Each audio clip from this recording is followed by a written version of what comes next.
What's up, y'all? Rich Slayton here with CRL West finally kicking off. Just a couple of days away. What are we going to do? Of course, we're going to break down all those rosters, give you some insights as to who might be the big winners and who might go home empty-handed.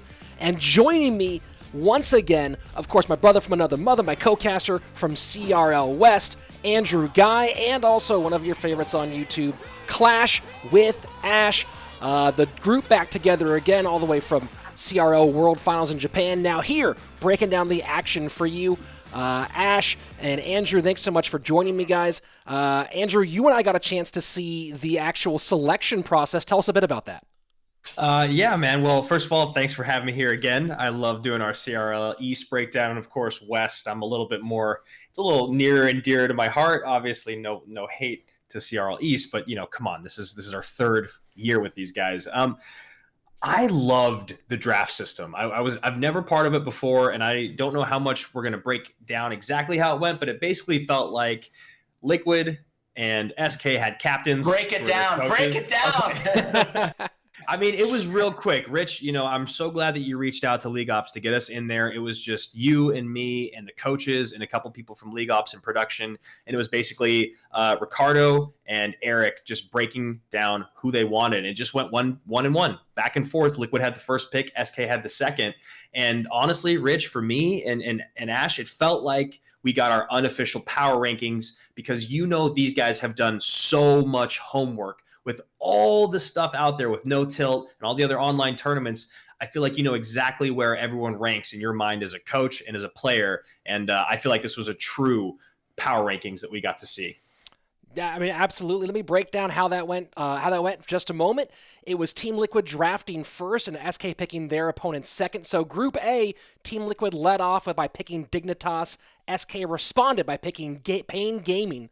Then Team Liquid took out the new Cream Royale Betis for Group A. Group B picked Misfits. And then Team Liquid added Chivas Esports as their fourth team.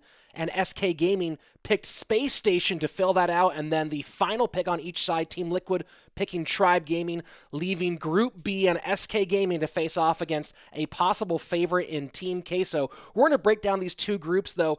Ash, first of all, how do you feel about this process of breaking down groups with the two defending champions from last season picking their opponents for 2020? Dude, I love it, man. I love it. I think it adds like a really cool element, and it shows, like you said, how these guys kind of power rank going into the season, these other teams. And I honestly can't say I'm surprised. Can you? No, it's a really interesting way that they picked it out. And then, of course, we all have sort of our thoughts on which group we think is the more difficult group to get through. So let's waste no more time and jump right into breaking down these groups. First, we're going to go over to Group A, which is Team Liquid, Dignitas, Cream Royale Betis, Chivas Esports, and Tribe Gaming. Let's start with the defending world champions, the captain for this team, Team Liquid. Andrew, do you think this team is just as dangerous as they were in 2019? I think so. I think a lot of people talk about, heavy is the crown, or heavy lies the crown. And Team Liquid is a team that just thrives under being on top, from the coach all the way down to their superstars. Every single one of them at this point feels like a superstar. They're ready to go from everything I've seen online. And I know that they haven't won the No Tilt Worlds or the No Tilt tournament, the special, but they're still Team Liquid. They've always come through. And what we saw last year at World Finals and what I've heard from them online, I have nothing but the utmost faith in our defending champions. Team Liquid. Question for you, Ash. The top three from each group moves on to the playoffs. Is there any way Liquid finishes out of the top three in this Group A? There is 0% chance unless all four of them get the injuries to their dropping card fingers.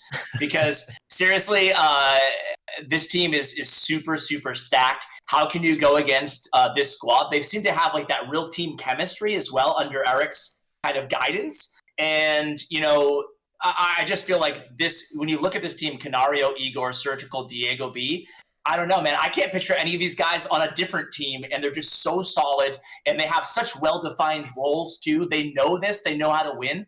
Can't go after it. I mean, they're the favorite. They certainly have a lot of value on the squad. people might throw some shade in different directions, and people talk every offseason about this is the season when Surgical Goblin is washed, and he keeps on proving them wrong. So we'll see if the naysayers actually have anything behind them, or if he once again proves why he's the greatest. He has so much experience, man. It's hard to go against him, and like he's like a Vulcan, right? When the pressure is on, Surge does not appear to be phased ever, even if he loses, So it's hard to root in a live event, especially, which, we'll talk about that, I'm sure. But in a live event, it's hard to ever pick against Surgical Goblin. And I'm not like close friends with him by any means, but he does really feel like a guy that is a true practice of the off-season, on-season, playoffs, regular season mentality as an athlete. I really like that he kind of falls out or back away from the limelight during the off seasons of CRL, and then every season, once it's on, once playoffs come around, once it comes down to winning matches to get to where you need to be, Surge comes through. Well, the first team that Liquid picked to face off against in this Group A was Dignitas. They were the opening pick, which seems like the bottom of the power ranking picks here. Their lineup: Flash, Kodigo, Lince, and Bale. Of course, 3 of those players, the first 3, have all been in CRL now for a long time, all the way back to CRL Latin America. Bale, the Spaniard, making his debut this season after performing very well in the semi-pro ranks. This is the first pick of the entire group. Is this pick justified? Is there someone else you would have picked first if you had that chance? And I'm going to go ahead and throw you in the hot seat right now. Ash, was this the right call on Liquid to put Dig in their group first? Yeah, man, that's a difficult question because it's hard to hate on these guys. I mean, every single team here is truthfully stacked. That's what we get with the consolidation year after year of CRL. However, with that said, I think this was the correct first pick. I think that, these guys have a lot to prove, and that might be a great motivating factor for these guys coming into the season, knowing that they were the very first pick to go against, aka the worst team on paper, according to at least Team Liquid. So, but I would pick the same team as well. I think that these guys are probably going to come into the season with that, hopefully having that bulletin board material, and hopefully this will light a fire under their bottoms. Yeah. But I think it's the right pick. Yeah, Andrew, this is a team made of stars coming from CRL Latin America. Some of the players who had big breakout performances in Latin America, including Kodigo, who nearly took Cream to a CRL Latin American championship. We almost didn't hear the name Javi Catorze until CRL West. Is there any chance that Dig can recapture the magic now with this all Latin American lineup, not counting Bale, the Spaniard?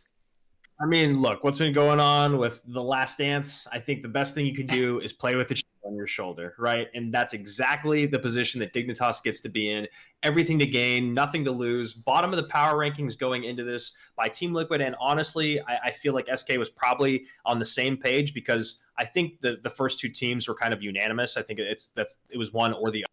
And it's one of those things that I have to see who is going to emerge as their superstar. They need a head-to-head superstar. One thing that we haven't talked about yet, Rich, is the format. It's 2v2, 1v1, and then King of the Hill. So that 1v1 star that can come out and not only instill confidence in your team, but fear in the opposing team, you need to find that guy. And Dignitas needs to establish who that is and then ride him to playoffs. That'll be a really hard question for them to answer. Lince has been that guy in the past. Bale was the 6-time weekly MVP at Orange Crown League, but of course this is a different level than OCL.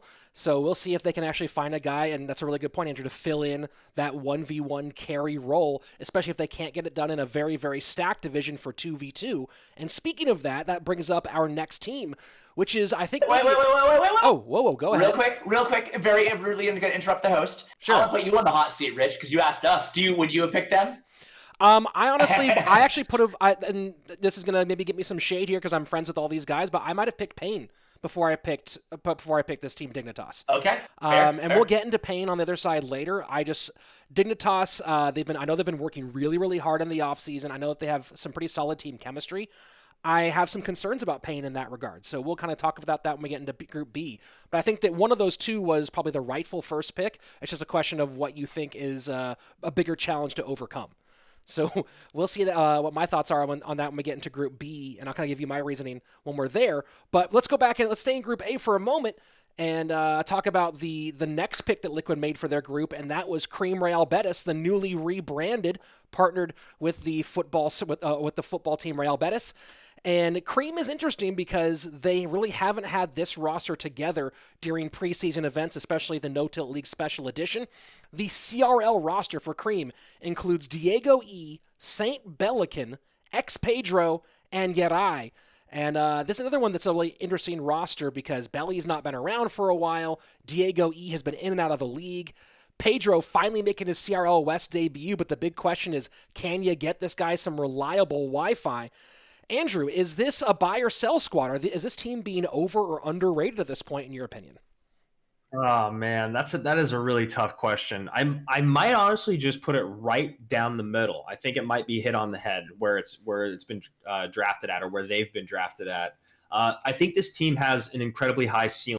Where their floor lies, that's to be told. I don't actually know how bad it can get for their team, but I do know, looking at this roster, seeing what I've seen out of Belikin in CRL online, what I saw from Piedra in the Brenchon Cup, I know DiegoE is as notorious as he is for a reason. And I've only seen it a couple times. What I have seen has always been impressive. And Yeray was one of my sleeper picks on your video, Ash, for our Fantasy Royale. So I have a ton of faith in Cream to succeed if they can put it all together. I think their ceiling is really, really high. And if they actually are able to fall into their roles and just kind of hit the ground running, I can see them as a top 3 team easily. Not only in their division, but just period, a top 3 team. That being said, if they can't, they're in trouble. So buy low, sell high from Andrew Ghai on Cream. Ash, if you're the execs for Cream Real Betis, how much money are you spending right now on guaranteeing that Piedra has a good, stable Wi-Fi connection? That's the $1 million question, Rich Slate, and you're saving all the tough ones for me. I don't know, man. I think that hopefully they'll have addressed that with him. But I agree with everything that Andrew said about this team. I think that you said it perfectly. High ceiling. It's just where is that floor going to be? And I think that St. Belikin, especially having him on this roster to kind of work with these players, he's one of the best kind of player coach types in the game too.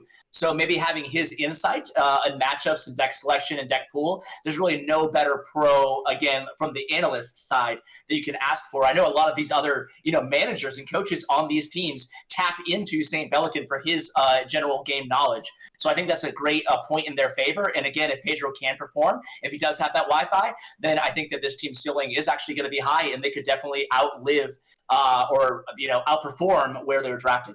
Yeah, the return of Belly, something we're all excited about. Of course, won CRL Europe, CRL EU with Team Queso, took some time off for school.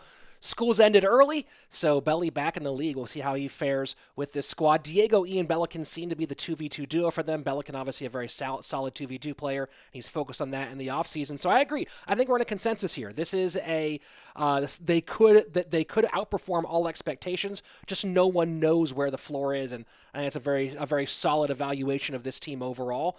Talking about solid. Moving on to the next squad picked, the new team in CRL, the second one paired with a football squad. Chivas Esports is now in the mix, and Chivas, of course, coming off a great performance, getting second place in the No Tilt League Special Edition. A lot of that, of course, being from their star player, Anaban, but don't forget, rounding it out is Adrian, Piedra, The Rock, the new young star, Richard, with a couple big King of the Hill sweeps, and Pompeo, the longtime ladder standout. Ash, we'll start with you.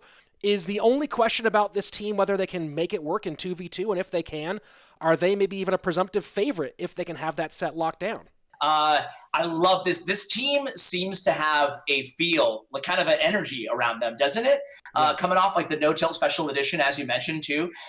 It's hard to pick against these guys, but I do agree, Rich. You hit the nail on the head. 2v2 is going to be the question here, because there's no doubt about it. With Richard, with Anaban, really with all these players, they're all capable 1v1 players. Are they going to be able? Is there enough time to develop that chemistry to go against the better 2v2 squads in this league? Because there are some great ones. That's going to remain the question. They prove that they have a lot of potential in No Tilt Special Edition. So I think that these guys are, they have that feel around them, and I'll be really excited to watch all their matches. Andrew, we'll go sort of the same conversation over on your side. Right now, the only really experienced 2v2 player out of any of these guys is Pompeo, and he has a losing record in 2v2. Could this prove to be the undoing of Chivas Esports? I don't think so. I think that this squad has so much potential. And you talk about where is the floor? This floor is almost as high as the ceiling, I feel. Pompeo is so good that if you tell me he's their 1v1 superstar, I'm in. I'm on board. I'm okay with that. I think he can learn a lot. I think he can mature from what he learned last season, and I loved his attitude.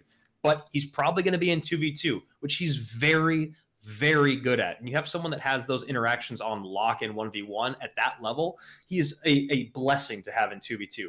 Anaban has been playing against the world for his entire CRL career, his entire professional career, in Clash.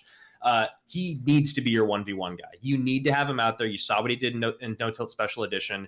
Richard, King of the Hill sweeps, perfect. King of the Hill, 2v2. Adrian Piedra, he is your morale guy. He's your confidence guy. He's the thing that holds the entire team together. Everyone looks up to him for the maturity and morale.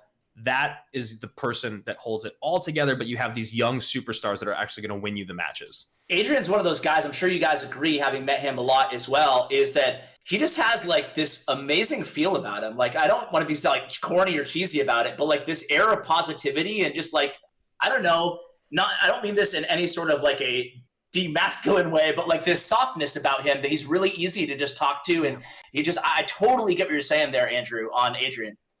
It's important to have, dude, and he is one of the nicest guys you'll ever meet. And that's why you see him so devastated in big moments when he loses. He's so emotional, and that's another reason why I respect Adrian so much. And the other thing is, you randomly throw him in a 1v1 set or to clutch out King of the Hill, he'll do it, and he'll blow everyone's minds. But at the same time, no one will be surprised that it was him to close those.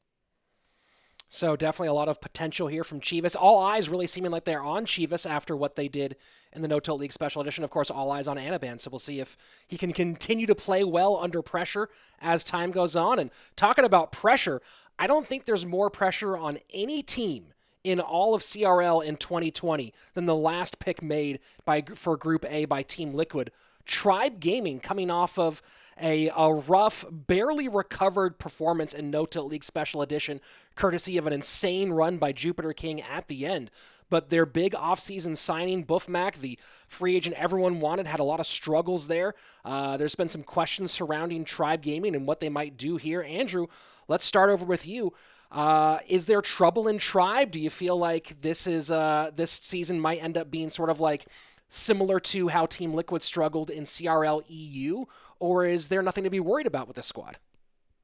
Oh, man. It feels like the 2012 Lakers all over again, right? Like there's just nothing but superstars all over this, and you just wonder why it doesn't feel. There's just something about it that doesn't sit well with me. I want to be wrong. I hope that I'm 100% wrong. I hope that they blow us away with different 2v2 duos and that Boeufmac and Jupiter battle it out all season long to see who's actually the better 1v1 player in like a good competitive way that brings the better out of your partner, the best out of your teammate. But for some reason, dude, I feel like I'm writing a fairy tale, not reading the climate of what's going to happen in CRL for Tribe in 2020. It's tough. It seems like this is a squad that doesn't have an identity yet. Ash, I mean, thoughts here. Jupiter King is amazing. All four of these players individually are amazing, but for some reason it seems like the chemistry isn't quite there yet. Is there time to fix this going into 2020 into CRL? Yeah, so I'm not picking Tribe to win it all, but at the same time, you look at these players individually, like you both said, they're all incredible. They're all incredible, and even like Boeufmac is one of the best players in the world. Azilys is insane, and it feels like his game just keeps getting better and better. And the same thing with Jupiter King and TNT. And a lot of seniority here, too. A lot of experience and a lot of seasoned live event performance on all of these guys. The question is in roster construction, right? I don't think if they lose, I don't think it's going to fall on any of these four players, honestly. I think that, you have I think there's something to be said in seeing these teams that have like these guys who all speak the same language together, Sure. But I believe do they have a Chinese coach as well? Sean Kim is South Korean, Korean. Okay, yeah. So Jupiter and TNT and the coach. And then they have kind of the lone wolf who likes to practice, oftentimes more comfortable by himself in Boeufmac. And then Azilys kind of fitting in there too. I don't know. Like, I guess the question is are they going to have that team chemistry that we talked about on like a Team Liquid?